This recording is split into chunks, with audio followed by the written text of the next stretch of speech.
Karibu katika episode ya 3 ya recap yetu. Niliwamisi kinoma noma mashabiki zangu. Tulikuwa kimya kwa kipindi kifupi kidogo, lakini tumeweza kurejea. Na nikupe siri ni kwa nini tulikuwa kimya na kwa nini tumeweza kurejea. Kazi zetu hizi za recap, miongoni mwa rasilimali kubwa sana zinazoitumia basi ni muda. Yani zina uwezo wa kukalisha ndani kutokea asubuhi mpaka jioni na usifanye kazi nyingine ya aina yoyote ile. Sasa ukiona recap zinapanda kwa wingi sana, ujue kwa nyuma ya pazia kuna mtu anaitwa mdhamini. Na hawa wadhamini ndio wale watu ambao nawatajaga kila wakati, nasema kwamba usisahau kugusa alama ya kusubscribe katika channel yetu. Hapo chini utaona kuna channel mbili zimeweza kuungana. Sasa ile channel ya pili ninayokuwa nimekuelekeza kwamba usisahau kugusa alama ya kusubscribe ndio channel ya mdhamini, mtu ambaye anakusababisha wewe uweze kuiona tamthilia hiyo. Mtu huyo ni muhimu sana kwa wewe kuweza kugusa alama ya kusubscribe katika channel yake ili aweze kutudhamini wakati mwingine na tamthilia zote zinatembea kwa haraka. Kwa hiyo kwa moyo mkunjufu tena nikusii shabiki yangu, ili tamthilia hii iweze kuisha kwa siku moja inategemea na nguvu ya mdhamini wetu. Ni muhimu sana kama unaweza ukagusa alama ya kusubscribe katika channel yake hapo chini. Yani uwe kama unataka kusubscribe katika channel yetu, itajitokeza na channel yake kwa chini. Basi unaweza ukagusa alama ya kusubscribe hapo na moja kwa moja tukawa tunasonga mbele na mizigo hii kama yote. Kumbuka kadri unavyozidi kusubscribe katika channel yake ndivyo ambavyo tamthilia zinatoka kwa kasi zaidi. Bwana sasa tunasonga mbele. Pale ambapo tulikuwa tumeweza kukomea ni mara baada ya kumshuhudia Mwamba Sowan akiwa amealikwa kushiriki mashindano ya magari na Mwamba hajui kabisa kuendesha magari. Mwamba Sowan alikataa kabisa mwaliko ule wa kushiriki mashindano ya magari, lakini alipokuja kugundua kwamba bidada Aina atakwenda kushiriki akaona hapana bana, nisiwe mnyonge kiasi hicho. Mwamba akaamua kujifunza kuendesha gari kwa kutumia application tu. Yani mpaka mjomba mtu alikuwa anashangaa, unataka kujifunza gari leo kesho uende kwenye mashindano kaka, huko serious kabisa? Lakini Mwamba alisema kuwa niko serious. Kweli bana, Mwamba akachukua gari kaiwasha, akifunga breki amefunga kweli yani. Na alivyo na sifa akaenda kumpitia bidada Aina anataka kushiriki naye katika mashindano. Bidada naye bila kujali akijua kwa isa Mwamba atakuwa anajua kuendesha gari akawa amepakiwa huko ndani. Lakini bidada katika kutazama hivi anagundua kwamba mvua inanyesha. Mwamba ni kama anachungulia, mbona ni kama vile hataki kuwasha wipers. Kumbe Mwamba anatapatapa hapo ndani hajui wapi pa kuwashia wiper. Kahangaika kweli, mwisho wa siku akabahatisha kugusa batani moja hivi wipers zikawa zimeweza kuwaka. Bidada akaanza kupata mashaka, huyu jamaa anajua kweli kuendesha gari huyu? Bidada Haina ili kuweza kujua kwamba Mwamba anajua kuendesha gari au hajui, ikabidi kumzuga na kumwambia kuwa naomba uniwekee kama muziki fulani kwa utulivu. Mwamba we, muziki aliyoweka si mchezo, yani ni kama singeli kabisa. Lakini yule anko mtu ambaye anafahamika kama Choyuni alikuwa anapiga simu na bidada akaweza kuipokea. Akamsihi sana bidada Haina na kumwambia kwamba ni muhimu kama amepanda gari na anko wake huyo Mwamba Sowan ni vyema akashuka, kwa sababu kila mtu anaishi mara moja hapa duniani. Choyuni alimwambia kabisa Haina kwamba amepanda na malaika mtoa roho, kwa sababu hilo gari haliwezi likatoboa kufika, kwa sababu Mwamba ndo kwanza amejifunza jana kuendesha gari kupitia application, leo anataka kuingia barabarani kwenda kwenye mashindano. Bidada Haina kila akimtazama Mwamba namna anavyoendesha hii gari akawa anashtuka kwamba jamaa hata kufuata Google Map ajui, yani mpaka dakika hiyo anakoelekea hata waelewi ni wapi. Mwamba hapo anachozingatia ni kukanyaga mafuta tu, gari limradi inasonga mbele na mtoto mzuri yuko kando yake, basi hiyo shughuli imeisha. Bidada akaanza kujishikilia mara mbili, kwa sababu hapa ni kama vile anaona Israeli mtoa roho yuko kando yake. Yani walizunguka sana hapo mjini mpaka kuja kufika eneo husika walikuwa wanaelekea, ilikuwa ni too late kweli kweli. Kumbe bana walikuwa wanaelekea katika eneo fulani vile ukumbi wa harusi na Mwamba alikuwa amealikwa huko kwenda kuimba.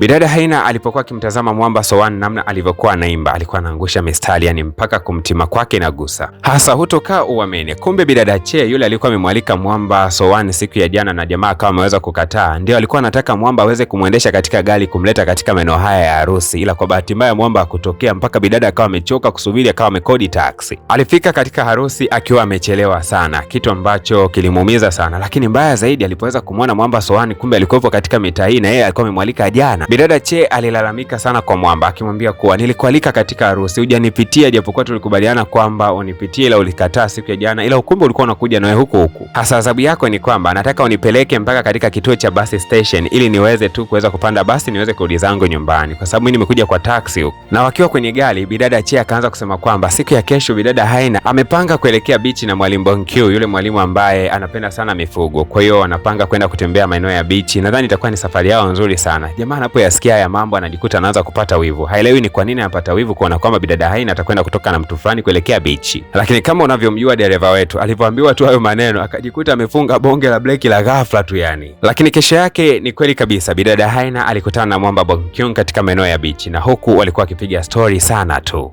Lakini kama ilivyo kawaida, nyakati za usiku ni nyakati ambazo bidada anabadilika na kuwa mbwa. Siku ya leo dada yake alikuwa akimchana nywele kumwandaa kabisa pindi atakapoenda kubadilika kuwa mbwa, lakini wakapata wazo kidogo, kwa sababu mtu mwingine anafahamu kwamba dada yetu ni mbwa, akabidi kumwalika udogo anafahamika kama Choi Jun. Kwanza kabisa wakamnunulia misosi ya maana, dogo akala sana, afu baadaye wakamwambia kuwa tunataka tusaidie jambo moja. Wewe bila shaka unafahamu siri ya kwamba Haina anabadilikaga na kuwa mbwa. Sasa sisi tunataka tusaidie kuweza kumkisi, huenda labda atakuwa badiliki tena kuwa mbwa. Mshikaji Choi Jun akasema kwamba yani nimkisi mimi wakati alikuwa amefanya hilo tukio ni mjomba wangu, anatakiwa kumkisi ni mjomba wangu ambaye yeye ndo alikuwa amemkisi mwanzoni. Na hapa ndo akagundua kwamba kumbe bwana mdogo akishiba akili zinakuwa nyingi kidogo. Akasema hilo wazo zuri, sasa tutafanyaje ili kuhakikisha kwamba mjomba wako anaweza kumkisi bidada Haina akiwa katika hali ya mbwa. Bwana mdogo Choi Jun akasema kwamba mbona ni kazi ndogo sana kumshawishi anko wake aweze kulala. Basi bana, zilipofika nyakati za usiku akaanza kumwambia anko, unajua wewe ni mwalimu, unatakiwa kutunza matilio mengi kichwani kwako ili uweze kuyafundisha siku ya kesho shuleni, wahi kulala. Heti inatakiwa nitunze matilio. Sawa basi, ngoja nikalale anko. Basi moja kwa moja bana, mjomba mtu Sowani akiwa ajui kwamba anategwa akaenda kulala. Baada ya kukolea usingizi, kumbe wao ndio walikuwa huko nje ya nyumba tayari wamemleta yule mbwa mdogo ambaye ni Haina. Na walipofika tu wakamuingiza chumbani kwa mwamba, wakawa wamemfungia humo ili bidada aweze kumkisi jamaa. Wao wanaamini kwamba huenda bidada kama aliweza kumkisi jamaa akabadilika kuwa mbwa, basi anaweza kumkisi jamaa huyu na kujirudi kuwa binadamu. Haka kambwa ambako ndo bidada Haina, mwisho wa siku kakaanza kumkisi jamaa akiwa amelala. Kakaka anakumbuka namna ambavyo kalimkisigi siku ya kwanza. Kisi sana lakini akabadiliki kabisa kuwa binadamu. Hasa sipati picha jamaa akiamka na kumkuta huyu mbwa. Kumbuka jamaa ni mwoga sana wa mbwa. Lisemwalo lipo. Ni kweli kabisa, mwamba si usingizi ukawa unamkata. Jamaa ile kuweza kumuona mbwa kando yake alipiga ukunga akakimbia moja kwa moja mpaka kwa mwamba Choi Jun, kwa sababu huyu amewai kusema kuwa anataka kufuga mbwa hapa nyumbani. Akaanza kumkaba, wewe umeleta mbwa hapa nyumbani. Baadaye mwamba Choi Jun akasema kuwa unajua wewe unaogopa sana mbwa, ulikuwa unaota hakuna mbwa kabisa hapa nyumbani. Kumbe kabidada Haina kameweza kutoroka. Heti huenda nilikuwa naota.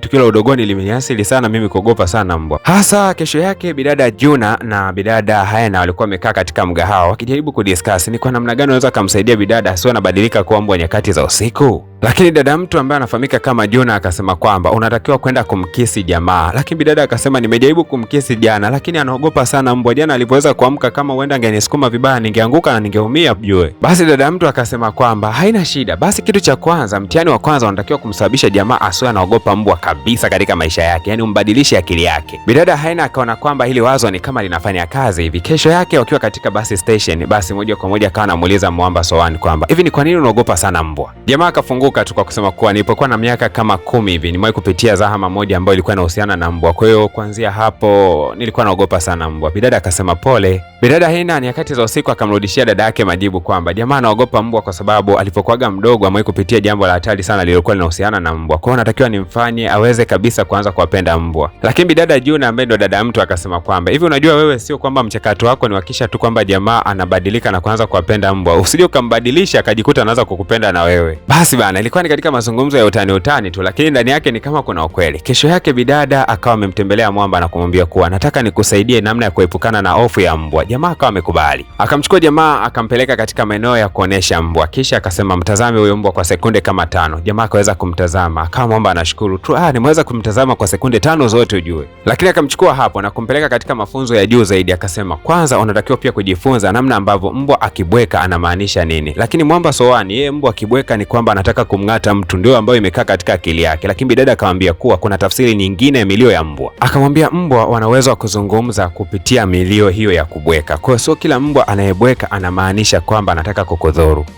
Dada yetu Haina usioka uponza, kuna mbwa wa Kiafrika akibweka yuko na wewe. Yaani mbwa wa Kiafrika kiufupi tu ni kwamba hawacheki na wowote. Na walipomaliza mafunzo akakaa sehemu fulani hivi kuweza kujipongeza. Bidada akamsifu jamaa kwa kusema kwamba umefanya vizuri sana katika mafunzo ya siku ya leo. Lakini dakika hizo baada ya kutokea darasani, basi bana mtihani si ndio kaanza kuja. Mbele yake kuna bonge la dogi lilikuwa linakimbia. Jamaa akaanza kukumbuka udogoni namna ambavyo alikuwa anaonewa sana kwa kuletewa mbwa. Bidada akatumia koti lake la nguo akaweza kumfunika mwamba, kisha akamwambia maneno mazuri kwamba hofu ni adui wa kwako ujue. Jamaa akiwa anaoga nyakati za usiku akawa anakumbuka maneno mazuri ya bidada. Na mwamba kumbukumbu kumbukumbu zote za bidada zikaanza kujirudia katika akili yake. Akitazama kile kifunguo alichokuwa amepewa chenye mdoli wa mbwa, basi akawa anakitazama, wewe anamkumbuka tu bidada yani. Kesho yake tena mwalimu Sowan akiwa anaelekea shuleni, alishangaa kuona kwamba kuna mwanafunzi alikuwa anaonewa na wanafunzi wenzake. Hii kitu ikawa inamkumbusha namna ambavyo pia alikuwa anaonewa pindi alipokuwa yuko shuleni mwanafunzi. Mwamba Sowan alitaka kwenda kumsaidia bidada, lakini bidada alimkataza na kumwambia kuwa kama ukiweza kunisaidia na kuwapiga hao watu, basi wataendelea kunisumbua mimi zaidi na ndatengeneza vita ambayo haiwezi kaisha. Hapo akasema kuwa si tulikuwa tupigane, tulikuwa tunatengeneza filamu ndogo inayoonyesha namna ambavyo uonevu wa shuleni unafanyika. Kwa hiyo tulikuwa hata tugombani. Lakini Mwamba jambo hili hakutaka kabisa kuliacha mikononi tu liweze kupita namna ile. Akasema kwamba nitakwenda kufanya utafiti ili kuweza kugundua ni kwa nini yule bidada anaonewa kiasi kile. Lakini baadaye, baada ya vipindi, bidada Gawan ambaye alikuwa anaonewa sana, leo alikuwa ameketi peke yake na kusema kwamba naonewa sana, nateseka sana hapa shuleni. Na kumbe ulikuwa ni mtego tu ambao ulikuwa umeandaliwa na huyu mwalimu Sowan ili kuweza kujihakikishia je, bidada anaonewa au aonewi. Na wakati huo alikuwa anamrekodi bidada video nzima namna ambavyo alikuwa anakili wazi kwamba anaonewa sana na wanafunzi hapa shuleni. Akaipeleka katika bodi ya shule, na wakati wamekaa walimu na pamoja na mwalimu mkuu, bahati mbaya mwalimu mkuu akasema kwamba kama tukiwashirikisha polisi jambo hili itachafua sana shule yetu, kitu ambacho kitasababisha tukose wanafunzi wapya. Lakini Mwamba Sowan akawa anawaza, yani mwanafunzi mwingine ateseke kwa sababu ya faida ya shule? Na Mwamba Sowan akawaka sana pale ofisini akisema kwamba sio haki kabisa hiyo, sio haki kabisa, mimi nakataa. Lakini mwisho wa siku bidada alikuwa ametoka naye huko nje na kuanza kuongea na Mwamba. Bidada alisema kwamba asili ya ulimwengu haitutaki tupate kila tunachokitaka, wakati mwingine hata tusivyovitaka vinatupata pia. Mwamba akasema unaweza ukabadili asili ya ulimwengu. Hata mimi mwanzoni